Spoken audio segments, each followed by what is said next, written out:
শহর থেকে এক রাতের ব্যবধানে প্রায় 18টি শিশু নিখোঁজ হয়ে যায়। কেউ জানে না তারা কোথায় গেল, কেউ দেখেনি কে বা কারা তাদের নিয়ে গিয়েছে। শুধু এটুকু স্পষ্ট, এই শিশুরা হারিয়ে যায়নি, তাদের অপহরণ করা হয়েছে। কিন্তু অপহরণের পর তাদের সঙ্গে ঠিক কি ঘটেছে, তারা বেঁচে আছে নাকি কোনো ভয়াবহ পরিণতির শিকার হয়েছে, সেই প্রশ্নের উত্তর অজানাই থেকে যায়। এই চরম আতঙ্ক আর অনিশ্চয়তার মধ্যে সামনে আসে এক নাম, মার্ক। নিখোঁজ শিশুদের উদ্ধারের দায়িত্ব কার্যত নিজের কাঁধে তুলে নেয় সে। কিন্তু এখানেই আসে সবচেয়ে বড় প্রশ্ন, মার্ক নিজেই তো একজন সাসপেন্ডেড পুলিশ অফিসার, তাহলে আইন ও ক্ষমতার বাইরে থেকেও সে কিভাবে এই অসম্ভব কাজটা করবে? কারাই বা এই শিশুদের অপহরণ করেছে, আর কেনই বা তারা এমন জঘন্য অপরাধ ঘটিয়েছে? সব জানতে পারবেন আজকের এক্সপ্লেনেশন থেকেই। তাহলে আর কথা না বাড়িয়ে এই মুভির এক্সপ্লেনেশন শুরু করা যাক। গল্পের শুরুতেই আমাদেরকে পরিচয় করিয়ে দেওয়া হয় ভদ্র নামে একজনকে। ভদ্র এই শহরের সবচেয়ে বড় গ্যাংস্টার। তার নাম শুনলেই সাধারণ মানুষ তো বটেই, বড় বড় অপরাধীরাও কেঁপে ওঠে। ভদ্র অসম্ভব ভায়োলেন্ট, নিষ্ঠুর আর রক্তপিপাসু। ক্ষমতা আর ভয়, এই দুটো দিয়ে সে পুরো শহরকে নিজের মুঠোর মধ্যে বন্দি করে রেখেছে। ভদ্রর একমাত্র ছোট ভাই রুদ্র, কিন্তু এই রুদ্র একেবারেই ভদ্রর মতো নয়, ঠিক যেন বিপরীত। হঠাৎ করে এই রুদ্র এক সাধারণ মেয়ের প্রেমে পড়ে এবং পরিবারের অমতে সেই মেয়েটিকে নিয়ে ঘর থেকে পালিয়ে যায়। এই খবর যখন ভদ্রর কানে পৌঁছায়, তখন তার মাথার উপর যেন আকাশ ভেঙে পড়ে। সে কিছুতেই মেনে নিতে পারে না, ভাবে পুরো শহর কিনা আমার নিয়ন্ত্রণে, অথচ আমার নিজের ভাই আমাকে ধোঁকা দিয়ে পালিয়ে গিয়েছে। রাগে, অপমানে আর অহংকারে উন্মত্ত হয়ে ভদ্র শপথ নেয় যে রুদ্র যেখানেই থাকুক আর যেই মেয়ের জন্য সে পালিয়েছে, ওই মেয়েটিকে খুঁজে বের করে সে মেরেই ফেলবে। এর মধ্যেই ভদ্র সরাসরি গিয়ে হাজির হয় সেই মেয়েটির বাবা মার বাড়িতে। এসে রাগ দেখিয়ে বলে, আপনাদের মেয়ে আমার ভাইকে ফুসলিয়ে পালিয়ে নিয়ে গিয়েছে, এখন বলেন ওরা কোথায় আছে? ভদ্রর থেকে এই কথাগুলো শুনে ভয়ে কাঁপতে থাকা বৃদ্ধ বাবা মা কান্না জড়ানো কণ্ঠে বারবার বলে, বাবা আমরা সত্যিই জানি না ওরা কোথায় আছে। কিন্তু ভদ্রর রাগ শেষ হয় না, তাই সে বলে, আমার ভাই যেহেতু আপনাদের মেয়ের সাথে পালিয়েছে, তাই আগে তাকে খুঁজে বের করে শেষ করব, তারপর আপনার মেয়েকে খুঁজে বের করে শেষ করব। বৃদ্ধ বাবা মাকে এসব বলেই ক্ষান্ত হয় না ভদ্র।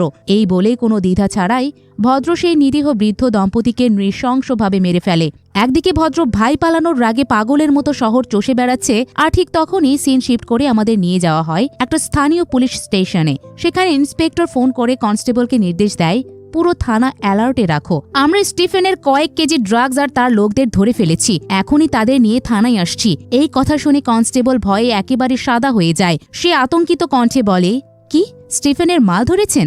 স্যার, স্টিফেন কিন্তু কাউকেই জ্যান্ত ছাড়ে না। স্টিফেন হচ্ছে এই এলাকার ড্রাগ মাফিয়াদের ডন। তার অনুমতি ছাড়া পুরো শহরে এক ফোঁটা মাদকও নড়ে না। ইন্সপেক্টর স্টিফেনকে ভয় পায় না, তাই তো স্টিফেনের মাল আর তার সাঙ্গপাঙ্গদের গ্রেফতার করে থানায় নিয়ে আসে। কিন্তু থানায় আনার কিছুক্ষণের মধ্যে ঘটে এক ভয়াবহ ঘটনা। স্টিফেনের লোকেরা আচমকায় ক্ষিপ্ত হয়ে ওঠে। মুহূর্তের মধ্যেই তারা পুরো থানার দখল নিয়ে নেয়। শুধু তাই নয়, তারা পুলিশ অফিসারদের ইউনিফর্ম ধরে বেধড়ক মারধর শুরু করে। থানার ভেতরে নেমে আসে চরম বিশৃঙ্খলা। এই মারধর আর চিৎকারের মধ্যেই হঠাৎ করে থানার এক লকআপ থেকে ভেসে আসে জোরে জোরে গান বাজানোর শব্দ। একজন অবাক হয়ে চিৎকার করে বলে, এই চরম বিপদের সময় গান চালিয়ে কে নাচছে, আগে ওকে বের কর। আর ঠিক তখনই ঘটে সেই বহু প্রতীক্ষিত মুহূর্ত। লকআপের দরজা খুলে বেরিয়ে আসে এই গল্পের হিরো মার্ক। মার্ক একজন পুলিশ অফিসার হলেও বর্তমান সাসপেন্ডেড অবস্থায় আছে। পাশের এক বারে ড্রিঙ্ক করে ড্রাঙ্ক হয়ে ঝামেলা করার কারণে তাকে পুলিশ ধরে নিয়ে এসে লকআপে রেখেছে। যাই হোক, মার্ক লকআপ থেকে বেরিয়ে এসে দেখে স্টিফেনের সাঙ্গপাঙ্গরা পুলিশদের মারছে আর অপমান করছে। এতেই তার রক্ত গরম হয়ে ওঠে। তাই রেগে গিয়ে মার্ক তাদের উদ্দেশ্যে বলে, কি রে মাদক পাচারকারী কুত্তার দল, পুলিশের গায়ে হাত তোলার সাহস তোদের কি করে হয়? এই বলেই সে একাই ঝাঁপিয়ে পড়ে স্টিফেনের লোকদের ওপর। একের পর এক লাথি আর ঘুষিতে সবাইকে তক্তা বানিয়ে ফেলে। এতে সবগুলো মার খেয়ে কাতরাতে থাকলে মার্ক থানার দখল আবার পুলিশের হাতে ফিরিয়ে দেয়। থানার পরিস্থিতি সামলে নেওয়ার ঠিক পর মুহূর্তেই মার্কের মোবাইল ফোনটা বেজে ওঠে। কলটা আসে এক হসপিটাল থেকে। ফোনের ওপাশ থেকে কাঁপা কণ্ঠে বলা হয়, মার্ক স্যার, আপনার মা খুব সিরিয়াস অবস্থায় হসপিটালে ভর্তি আছেন, তাড়াতাড়ি হসপিটালে চলে আসুন। এক সেকেন্ডও দেরি না করে মার্ক ছুটে চলে যায় হসপিটালের দিকে। বুকের ভেতরে অজানা এক ভয়, মাথার ভেতরে হাজারো আশঙ্কা। হাসপাতালে পৌঁছে যে দৃশ্য সে দেখে তা তাকে ভেতর থেকে ভেঙে দেয়। হাসপাতালের বেডে শুয়ে তার মা যন্ত্রণায় কাতরাচ্ছে, শরীর রক্তে ভেজা, চোখে মুখে অসহ্য যন্ত্রণা। যে মার্কের মাকে হসপিটালে নিয়ে এসেছে, মার্ক তাকে জিজ্ঞেস করে মায়ের এই অবস্থা কিভাবে হলো। পরিচিত জন মার্ককে জানায়, কিছুক্ষণ আগে অজ্ঞাত পরিচয়ের এক লোক হঠাৎ করে আপনাদের বাড়িতে ঢুকে আপনার মাকে ছুরি দিয়ে আঘাত করে। এরপর বাড়ি থেকে ছোট্ট মেয়েটিকে অপহরণ করে পালিয়ে যায়। মার্কদের বাড়িতে যে মেয়েটি ছিল সেটা মার্কের নিজের সন্তান নয়, পাশের বাড়ির এক অসহায় পরিবারের বাচ্চা। নানা পরিস্থিতিতে মেয়েটির বাবা মা তাকে বড় করতে না পারায় মানবিকতার জায়গা থেকে মার্ক নিজেই শিশুটিকে নিজের কাছে রেখে বড় করছিল, নিজের সন্তানের মতো করেই মানুষ করছিল সেই নিষ্পাপ মেয়েটিকে। কিন্তু সেই নিষ্পাপ শিশুটিকেই এক নরপিশাচ রক্তাক্ত করে তুলে নিয়ে গিয়েছে, বিনিময়ে রক্তাক্ত করে গিয়েছে তার মাকে। হসপিটালের বেডে শুয়ে শুয়ে মা কাঁদতে কাঁদতে মার্কের হাত শক্ত করে ধরে বলেন, বাবা তুই যা পারিস কর, কিন্তু যেখান থেকেই হোক ওই বাচ্চাটাকে সুস্থ অবস্থায় আমার কাছে ফিরিয়ে আন। ওর কিছু হলে আমি বাঁচব না রে। মার্ক চোখের জল লুকিয়ে মায়ের মাথায় হাত রেখে দৃঢ় কণ্ঠে বলে, মা তুমি চিন্তা করো না, কালকের মধ্যেই যেভাবেই হোক আমি ওই বাচ্চা মেয়েটাকে উদ্ধার করে আনবো, এইটা আমার ওয়াদা। এরপর সিন শিফট করে টিভি নিউজ মিডিয়ায় ব্রেকিং নিউজ দেখানো হয়। এক রাতের ব্যবধানে নিখোঁজ প্রায় 18টি শিশু। এই 18টি শিশুকে কেন অপহরণ করা হয়েছে সে সম্পর্কে পুলিশের কাছে এখন পর্যন্ত কোনো সুনির্দিষ্ট তথ্য নেই। শহরের প্রতিটি বাবা মায়ের মুখে আতঙ্ক, কান্নায় ভারী হয়ে উঠেছে পরিবেশ। এই নিউজ দেখে মার্ক বুঝে যায় বিষয়টা শুধু তার পালিত মেয়েকে ঘিরে নয়, এই শহরের 18টি নিষ্পাপ শিশুর জীবন এখন চরম বিপদের মুখে। আর সময় নষ্ট করার কোনো সুযোগ নেই। মার্ক সঙ্গে সঙ্গে তার পুরো টিমকে নিয়ে মাঠে নেমে পড়ে। ঠিক এই সময়েই মার্কের ফোনে আরেকটা কল আসে। কলটা এসেছে প্রাক্তন মুখ্যমন্ত্রী অর্থাৎ এক্স সিএম এর কাছ থেকে। এক্স সিএম ফোনে বলেন, শোনো মার্ক, তুমি যে বর্তমানে সাসপেন্ড আছো এর পেছনের মূল হোতা একজনই, সেইটা হচ্ছে আদি কেশব। আর শোনো, ওই আদি কেশবকে চিরতরে লক করে দেওয়ার মতো এক মোক্ষম প্রমাণ এখন আমার হাতে আছে। কে এই আদি কেশব? কেনই বা সে মার্ককে সাসপেন্ড করেছিল? এই গল্প জানাতে শুরু হয় এক ভয়ঙ্কর ফ্ল্যাশব্যাক। আদি কেশব বহুদিন ধরেই মুখ্যমন্ত্রীর গদি দখল করার স্বপ্ন দেখছে। ক্ষমতার লোভে সে এতটাই অন্ধ হয়ে গিয়েছিল যে নৈতিকতা, সম্পর্ক সবকিছু তার কাছে অর্থহীন হয়ে পড়ে। সে শুধু একটা সুযোগের অপেক্ষায় ছিল। ঠিক এমন সময় বর্তমান মুখ্যমন্ত্রী, যিনি আদি কেশবের নিজের মা, হঠাৎ অসুস্থ হয়ে হাসপাতালে ভর্তি হন। আদি কেশব ভাবে, এই তো সুযোগ, এখনই গদিতে বসতে পারি। ক্ষমতার লোভে সে এতটাই পাষণ্ড হয়ে ওঠে যে হসপিটালের বেডে শুয়ে থাকা নিজের মাকেই চিরতরে সরিয়ে দেওয়ার পরিকল্পনা করে। অথচ তার মা ছিলেন একজন সৎ, আদর্শবান রাজনীতিবিদ। তিনি চাইতেন তারপরে যেন যোগ্য মানুষই মুখ্যমন্ত্রী হন। কিন্তু আদি কেশব সেই আদর্শের ধার ধারে না। সে হাসপাতালেই নিজের মাকে নির্মমভাবে খুন করে ফেলে। কিন্তু কথায় আছে, পাপ কখনো বাপকেও ছাড়ে না। আদি কেশব যখন তার মাকে খুন করছিল, ঠিক সেই সময় হাসপাতালের একজন ডাক্তার গোপনে পুরো ঘটনাটা ভিডিও রেকর্ড করে ফেলে। নিজের জীবন বিপন্ন জেনেও সেই ডাক্তার সাহস দেখায়। পরে সেই ভিডিওর কথা প্রাক্তন মুখ্যমন্ত্রীকে ফোন করে জানিয়ে দেয়। এই ভিডিওটাই ছিল আদি কেশবকে শেষ করার মতো সবচেয়ে বড় অস্ত্র।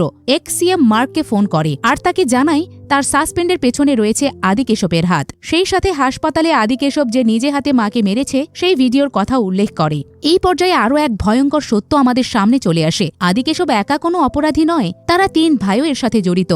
বড় ভাই একজন প্রভাবশালী ব্যবসায়ী, মেজ ভাই আদি কেশব যে রাজনীতির আড়ালে ভয়ঙ্কর অপরাধী, আর ছোট ভাই স্টিফেন। মনে আছে নিশ্চয়, গল্পের শুরুর দিকে যাকে কয়েক কেজি ড্রাগ সহ ধরা হয়েছিল, সেই কুখ্যাত ড্রাগ মাফিয়া স্টিফেন আসলে আদি কেশবেরই ছোট ভাই। অর্থাৎ পুরো পরিবারটাই একটা বিশাল অপরাধ চক্র। যখন আদি কেশবের রাজনৈতিক ক্যারিয়ার শেষ করে দেওয়ার মতো প্রমাণ ধীরে ধীরে মার্কের হাতে আসতে শুরু করে, তখন মার্ক নিজেই আদি কেশবকে ফোন করে চ্যালেঞ্জ ছুড়ে দেয়। মার্ক বলে, কিরে আদি কেশব, তুই না আমাকে চাকরি থেকে সাসপেন্ড করেছিলি? এখন দেখ তোর পুরো সাম্রাজ্য আমি কিভাবে ধুলোয় মিশিয়ে দেই। মার্কের থেকে এই কথাগুলো শুনে রাগে ফেটে পড়ে আদি কেশব। সে সঙ্গে সঙ্গে মার্ককে মারার জন্য তার গুন্ডা বাহিনী পাঠায়। কিন্তু মার্ক তো আর সাধারণ কেউ নয়। একাই সে আদি কেশবের পাঠানো সব গুন্ডাকে পিটিয়ে ছাতু করে দেয়। এরপর আবার আদি কেশবকে ফোন করে মার্ক বলে, তুই খুব ভালো করেই জানিস তুই যত লোকই পাঠাস না কেন আমি তাদের জম হয়ে ফিরব। তাই আমার সময় নষ্ট না করে বরং নিজেকে বাঁচানোর চেষ্টা কর। আমি এখন ওই ভিডিও এভিডেন্সটা জোগাড় করতেই যাচ্ছি। কিন্তু ডাক্তারের বাড়িতে পৌঁছানোর আগেই আদি কেশবের খুনি বাহিনী সেখানে হামলা চালায়। তারা ডাক্তার আর তার পরিবারের সবাইকে নির্মমভাবে খুন করে ফেলে। কিন্তু তাদের চোখ এড়িয়ে অলৌকিকভাবে বেঁচে যায় ডক্টরের ছোট ছেলে। আর সেই ছেলেটির কাছেই ছিল আদি কেশবের খুনের যাবতীয় প্রমাণ। মার্ক যখন ডাক্তারের বাড়িতে পৌঁছায় তখন দেখে যে ছেলেটি নিখোঁজ। তখনই সত্যটা পরিষ্কার হয়। সিনেমার শুরুতে যে 18টি শিশুর নিখোঁজ হওয়ার কথা বলা হয়েছিল, ডাক্তারের ছেলেটিও ছিল তাদেরই একজন। এখন মার্কের সামনে ডাবল চ্যালেঞ্জ। একদিকে আদি কেশবকে জেলে পাঠাতে হলে দরকার সেই ফোন, যা আছে ডাক্তারের ছেলের কাছে। আর অন্যদিকে সেই ছেলেটিকে উদ্ধার করতে হলে খুঁজে বের করতে হবে সেই ভয়ঙ্কর অপহরণকারীর আস্তানা। মার্ক তার তদন্ত শুরু করে নিজের বাড়ি থেকেই, কারণ তার পালিত ছোট্ট মেয়েটিকেও তুলে নিয়ে গেছে ওই একই অপহরণকারী। পুরো শহর তখন আতঙ্কে স্তব্ধ। টিভিতে একের পর এক ফ্ল্যাশ নিউজ। কে এই সাইকো কিলার? কেন সে একের পর এক 18টি শিশুকে অপহরণ করেছে? ভিকটিমদের বাবা মায়ের কান্নায় আকাশ বাতাস ভারী হয়ে ওঠে। আর ঠিক এই মুহূর্তেই শুরু হয় মার্কের জীবনের সবচেয়ে ভয়ঙ্কর লড়াই। 18টি নিষ্পাপ শিশুর জীবন বনাম এক পাষণ্ড অপরাধ সাম্রাজ্য। এরপরে গল্পের সবচেয়ে বড় টুইস্ট সামনে আসে। এতক্ষণ ধরে যে অদৃশ্য শত্রুটা ছায়ার আড়াল থেকে পুরো শহরকে আতঙ্কে রেখেছিল, অবশেষে তার আসল পরিচয় সামনে আসে। প্রশ্ন ছিল, কে এই নির্মম অপহরণকারী যে এক রাতের ব্যবধানে 18টি নিষ্পাপ শিশুকে তুলে নিয়ে গেছে? উত্তরটা শুনে সবাই নিশ্চিত চমকে উঠবেন। এ আর অন্য কেউ নয়, গল্পের শুরুতেই যাকে আমরা দেখেছিলাম সেই ভয়ঙ্কর গ্যাংস্টার ভদ্রর নিজের ছোট ভাই রুদ্র সব বাচ্চাদের অপহরণ করেছে। কিন্তু এখানে গল্প শেষ নয়, বরং এখান থেকে শুরু হয় আরো বড় এক প্রশ্ন। রুদ্র তো ভালো ছেলে ছিল, তাহলে কেন সে এই ভয়ঙ্কর কাজ করলো? রুদ্র এক মেয়েকে ভালোবেসে পরিবারের বিরুদ্ধে গিয়ে ঘর ছেড়েছিল, যেটা আমরা গল্পের শুরুর দিকে দেখেছি। রুদ্র ভালো করেই জানতো তার বড় ভাই ভদ্র যদি এই সম্পর্কের কথা জানতে পারে তাহলে সেই মেয়েটিকে বাঁচতে দেবে না। তাই নিজের প্রেমিকাকে বাঁচাতে এবং তার সঙ্গে শান্তিতে সংসার করার স্বপ্ন নিয়ে রুদ্র সিদ্ধান্ত নেয় দেশ ছেড়ে বিদেশে পালিয়ে যাওয়ার। কিন্তু বিদেশে পালাতে গেলে দরকার মোটা অঙ্কের টাকা। সেই টাকার লোভে রুদ্র আঁটে তার জীবনের সবচেয়ে ভয়ঙ্কর পরিকল্পনা। সে একসাথে 18টি শিশুকে অপহরণ করে মুক্তিপণ আদায়ের ছক কষে। নিজের প্রেমিকাকে সে এক নিরাপদ জায়গায় লুকিয়ে রাখে, আর ঠিক পাশের ঘরেই আটকিয়ে রাখে সেই 18টি শিশুকে, যাদের মধ্যে রয়েছে একজন প্রভাবশালী ডাক্তারের ছেলে, যার কাছেই আছে আদিকেশবের মার্ডার করার ভিডিও। অন্যদিকে মার্ক তখনও অপহরণকারীর আসল ডেরার কোনো হদিস পায়নি। ঠিক এমন সময় হঠাৎ করেই মার্কের ফোন বেজে ওঠে। ফোনের ওপাশে প্রাক্তন মুখ্যমন্ত্রী। তিনি মার্ককে একটা লোকের ছবি পাঠিয়ে বলেন, এই লোকটার নাম যোগীবাবু। এ হলো শিশুদের বিদেশে পাচার করার সবচেয়ে বড় দালাল। একে ধরতে পারলেই পুরো চক্রের গোড়ায় পৌঁছানো যাবে। মার্ক আর এক মুহূর্ত দেরি না করে তার টিম নিয়ে যোগীবাবুকে চারিদিক থেকে ঘিরে ফেলে। পুলিশের কঠোর জেরার মুখে প্রথমে শক্ত থাকলেও শেষ পর্যন্ত ভেঙে পড়ে যোগীবাবু। ভয় আর চাপ সহ্য করতে না পেরে সে মুখ খুলে ফেলে আর সরাসরি রুদ্রর নাম বলে দেয়। যোগীবাবু রুদ্রর নাম বলা মাত্রই মার্ক আধুনিক প্রযুক্তি ব্যবহার করে রুদ্রর লোকেশন ট্র্যাক করে ফেলে। মুহূর্তের মধ্যেই পুলিশ পৌঁছে যায় রুদ্রর কাছে। রুদ্র বুঝে যায় এবার আর তার পালানোর কোনো পথ নেই, তাই সে পুলিশের উপর ঝাঁপিয়ে পড়ে। শুরু হয় এক ভয়ঙ্কর হাতাহাতি। গুলি, ধাওয়া, চিৎকার, এ সব কিছুতে এলাকা কেঁপে ওঠে। এক পর্যায়ে পালাতে গিয়ে পুলিশের গুলিতে রুদ্র মারাত্মকভাবে আহত হয়ে মাটিতে লুটিয়ে পড়ে। মার্ক দৌড়ে গিয়ে রুদ্রর কলার চেপে ধরে রাগান্বিত অবস্থায় বলে, বল রুদ্র, বাচ্চাগুলো কোথায়? রক্তাক্ত মুখে কাতরাতে কাতরাতে রুদ্র বলে, আগে আমার প্রাণ বাঁচাও, তারপর বলবো। সময় নষ্ট না করে মার্ক রুদ্রকে গাড়িতে তোলে। রুদ্রকে যেভাবেই হোক বাঁচাতে হবে, কারণ 18টি শিশুর লোকেশন জানার মতো পৃথিবীতে একমাত্র মানুষটাই হলো রুদ্র। কিন্তু ভাগ্য যেন আজ নিষ্ঠুর খেলায় মেতে উঠেছে। হাসপাতালে পৌঁছানোর আগেই চলন্ত গাড়ির ভেতরেই রুদ্র মারা যায়। মার্ক হতবম্ব হয়ে তাকিয়ে থাকে। এ যেন সবকিছু শেষ হয়ে গেল। 18টি শিশুর জীবন মরণের চাবিকাঠি এই মানুষটার হাতেই ছিল। সেই মানুষটাই এখন মৃত। কি করবে এখন মার্ক? কিভাবে সে শিশুদের খুঁজে বের করবে? আর যখন ভয়ঙ্কর গ্যাংস্টার ভদ্র তার ভাইয়ের মৃত্যুর খবর পাবে, তখন শহরের বা কি দশা হবে? আদিকেশবের সেই মুখ্যমন্ত্রী খুনের প্রমাণ কি আদৌ কোনোদিন পাওয়া যাবে? আমাদের সাথেই থাকুন, সব জানতে পারবেন। এই পর্যায়ে রুদ্রর মারা যাওয়ার আগের মুহূর্তের এক ফ্ল্যাশ সিন দেখানো হয়। রুদ্র মারা যাওয়ার ঠিক শেষ মুহূর্তে মার্কের কানে ফিস করে কিছু একটা বলেছিল। সেটা ছিল বেশ ভয়ানক। রুদ্র মৃত্যুর আগ মুহূর্তে মার্ককে জানায়, বাচ্চাগুলো আর মাত্র 18 ঘন্টা বাঁচবে। 18 ঘন্টা পর ওরা সবাই পানির নিচে তলিয়ে মারা যাবে, কারণ আমি ওদের এমন এক জায়গায় লুকিয়ে রেখেছি সেখানে পানি ঢুকছে। এই কথা শুনে মার্কের মাথায় যেন বাজ পড়ে। পায়ের নিচ থেকে মাটি সরে যায়। অর্থাৎ হাতে সময় মাত্র 18 ঘন্টা।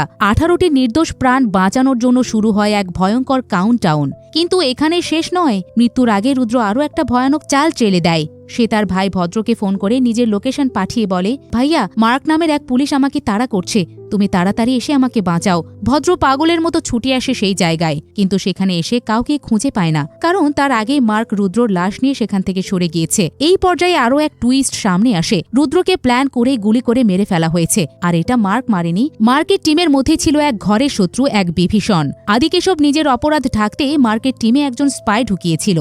সেই লোকটাই সুযোগ বুঝে রুদ্রকে গুলি করে মেরে ফেলে। আদিকেশবের প্ল্যান ছিল রুদ্রর মৃত্যুর দায় মার্কের ঘাড়ে চাপিয়ে দেওয়া, যাতে ভদ্র পুলিশের বদলে মার্কের পেছনে ঝাঁপিয়ে পড়ে। এদিকে ভদ্র এখনও জানে না তার ভাই মারা গিয়েছে। সেই উন্মাদের মতো রুদ্রকে খুঁজতে থাকে।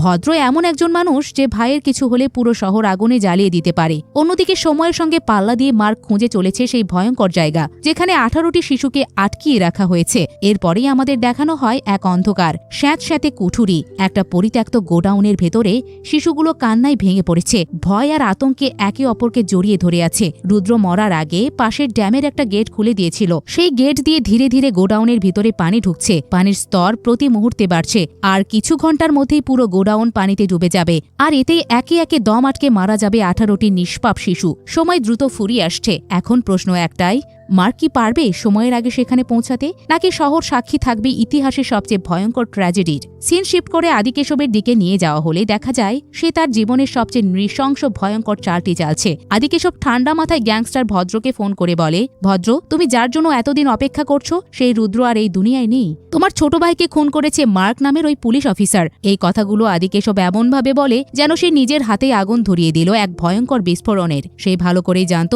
এই একটা মিথ্যা খবরই ভদ্রকে সম্পূর্ণ ধ্বংসযজ্ঞের পথে ঠেলে দেবে। এই কথা শোনা মাত্রই ভদ্রর মাথার ভেতরে সব সুস্থ বুদ্ধি যেন মুহূর্তের মধ্যেই উড়ে যায়। চোখ রক্ত বর্ণ হয়ে ওঠে, শরীর কাঁপতে থাকে ক্রোধে। ভাই হারানোর শোক আর প্রতিশোধের নেশা মিলেমিশে তাকে পরিণত করে এক হিংস্র পশুতে। সে প্রতিজ্ঞা করে যে করেই হোক মার্ককে খুঁজে বের করবে এবং তাকে জীবিত ছাড়বে না। মার্কের জীবনে যেন এখন চারিদিক থেকে বিপদে ভরা। এদিকে খুনি আদিকেশবের গুন্ডা বাহিনী তার পেছনে লেগে আছে, অন্যদিকে মৃত্যুদূতের মতো তেড়ে আসছে গ্যাংস্টার ভদ্র। এই দ্বিমুখী সাঁড়াশি আক্রমণের মাঝেই মার্কের সময়ের বিরুদ্ধে দৌড়ে গিয়ে উদ্ধার করতে হবে সেই নিখোঁজ 18টি নিষ্পাপ শিশুকে। এই চরম চাপের মুহূর্তে হঠাৎ করে মার্কের মাথায় একটা গুরুত্বপূর্ণ বুদ্ধি খেলে যায়। সে উপলব্ধি করে রুদ্র একা কোথাও লুকিয়ে থাকতে পারে না। তার প্রেমিকা নিশ্চয়ই সবকিছু জানে, কারণ রুদ্র যেখানে আত্মগোপনে থাকুক না কেন তার প্রেমিকা সবসময় তার সাথেই ছিল। সময় নষ্ট না করে মার্ক তখন পাগলের মতো শহরের এক প্রান্ত থেকে আরেক প্রান্তে ছুটে রুদ্র সেই প্রেমিকাকে খুঁজতে শুরু করে। একসময় মার্ক রুদ্রর প্রেমিকার খোঁজ পায়, কিন্তু নিয়তি যেন আরও নির্মম কিছুর অপেক্ষা করিয়ে রেখেছিল। মার্ক সেখানে পৌঁছানোর ঠিক আগে মুহূর্তেই জমের মতো হাজির হয় গ্যাংস্টার ভদ্র। নিজের ভাইয়ের মৃত্যুর জন্য মার্ককেই দায়ী ভেবে সে সশরীরে তার সামনে এসে দাঁড়ায়। সেই জায়গাতেই উপস্থিত ছিল রুদ্রর প্রেমিকাও। মেয়েটা এমনিতেই মানসিকভাবে ভেঙে পড়েছিল, কারণ যে ভালোবাসার টানে সে নিজের ঘর পরিবার সবকিছু ছেড়েছিল, সেই রুদ্র আজ আর বেঁচেই নেই। ভদ্র আগে থেকে মেয়েটার উপর ক্ষুব্ধ ছিল, তাকে বিশ্বাসঘাতক মনে করত। ফলে মার্ক কিছু বুঝে ওঠার আগেই কিংবা বাচ্চাগুলোর অবস্থান জানার আগেই ভদ্র ভয়ঙ্কর নিষ্ঠুরতায় মেয়েকে খুন করে ফেলে। নিজের চোখের সামনে এই নৃশংস হত্যাকাণ্ড দেখে মার্ক আর নিজেকে সামলাতে পারে না। তার ভেতরের পুলিশ, ভেতরের মানুষ সবকিছু একসাথে বিস্ফোরিত হয়ে যায়। শুরু হয় এক রক্তক্ষয়ী প্রাণঘাতী সংঘর্ষ। এই মুহূর্তে মার্ক যেন অপ্রতিরোধ্য এক যুদ্ধযন্ত্র। রাগ, কষ্ট আর প্রতিশোধ একসাথে ঝরে পড়ে তার প্রতিটি আঘাতে। শেষ পর্যন্ত সে ভদ্রকে আক্ষরিক অর্থেই ধুলোয় মিশিয়ে দেয় এবং পিটিয়ে নরকের রাস্তা দেখিয়ে দেয়। ভদ্রের পতনের পরেও মার্কের যুদ্ধ শেষ হয়নি। তার সামনে এখন একটাই লক্ষ্য, সেই 18টি শিশুকে যে কোনো মূল্যে বাঁচানো। এদিকে ড্যামের পানি ধীরে ধীরে গোডাউনের ভেতরে ঢুকে পড়েছে। পানি ইতোমধ্যেই বাচ্চাগুলোর বুক পর্যন্ত হয়ে গিয়েছে। তারা ভয়ে কাঁপছে, বাঁচার জন্য ছটফট করছে। ঠিক সেই জীবন মৃত্যুর মুহূর্তে মার্ক সেই ফোন নম্বরে কল করে, যে নম্বরটি ডক্টরের ছেলের কাছে ছিল। শিশুটি ফোনটি রিসিভ করে। ফোনের সিগন্যাল ট্র্যাক করে মার্ক ঝড়ের গতিতে সেই গোডাউনে পৌঁছে যায় এবং ডুবন্ত অবস্থায় থাকা একে একে প্রতিটি শিশুকে অক্ষত অবস্থায় উদ্ধার করে আনে। পরের দিন ছিল সেই খুনির রাজনীতিবিদ আদিকেশবের শপথ গ্রহণের অনুষ্ঠান। বর্তমান মুখ্যমন্ত্রী তথা তার মা মারা যাওয়ায় সে এখন গদিতে বসার জন্য প্রস্তুত। চারিদিকে বিশাল জাঁকজমক, মিডিয়া, জনতার ভিড় আর ক্যামেরার ঝলকানি। কিন্তু আদিকেশব একটুও জানত না তার জন্য কি ভয়ঙ্কর পরিণতি অপেক্ষা করছে। মার্ক যে শিশুদের উদ্ধার করেছিল তাদের মধ্যে ছিল সেই ডক্টরের ছেলে, যার কাছে ছিল আদিকেশবের নিজের মাকে খুন করার ভিডিও প্রমাণ। আদিকেশব যখন শপথ নেওয়ার জন্য মঞ্চে ওঠে, ঠিক সেই ঐতিহাসিক মুহূর্তেই মার্ক বড় স্ক্রিনে লাইভ টেলিকাস্ট করে দেয় সেই ভয়াবহ ভিডিওটি। পুরো দেশ স্তম্ভিত হয়ে যায় নিজের মাকে খুন করা এই পিশাচের কীর্তি দেখে। শপথ গ্রহণের অনুষ্ঠান মুহূর্তেই পরিণত হয় গ্রেফতার অভিযানে। পুলিশ স্টেজ থেকে আদিকেশবকে হাতকড়া পরিয়ে নিয়ে যায়। শেষ পর্যন্ত 18টি শিশু ফিরে যায় তাদের বাবা মায়ের কোলে। মার্কও ফিরে পায় তাদের ঘরের মেয়েকে। শহর কাঁপানো গ্যাংস্টার ভদ্রেরও চূড়ান্ত পতন ঘটে। আর যে আদিকেশব একদিন মার্ককে চাকরি থেকে সাসপেন্ড করেছিল, তাকেই জেলে পাঠিয়ে মার্ক নিজের উপর থেকে সমস্ত কলঙ্ক মুছে দেয়। সম্মানের সঙ্গে মার্ক আবার পুলিশ বিভাগে নিজের পুরনো পদে ফিরে আসে। আর এখানেই শেষ হচ্ছে এই অ্যাকশন থ্রিলার মুভিটি। অ্যাকশন থ্রিলার জনরার এই মুভিটি বেশ উপভোগ্যই ছিল। সুন্দর গল্পের সাথে কিচ্চা সুদীপও তার চরিত্রে দারুণ অভিনয় করেছেন। জমজমাট এই অ্যাকশন থ্রিলার আপনাদের কেমন লাগলো তা জানিয়ে দিন কমেন্ট বক্সে। এতক্ষণ মিসেস মুভি এক্সপ্লেনারের সাথে থাকার জন্য ধন্যবাদ।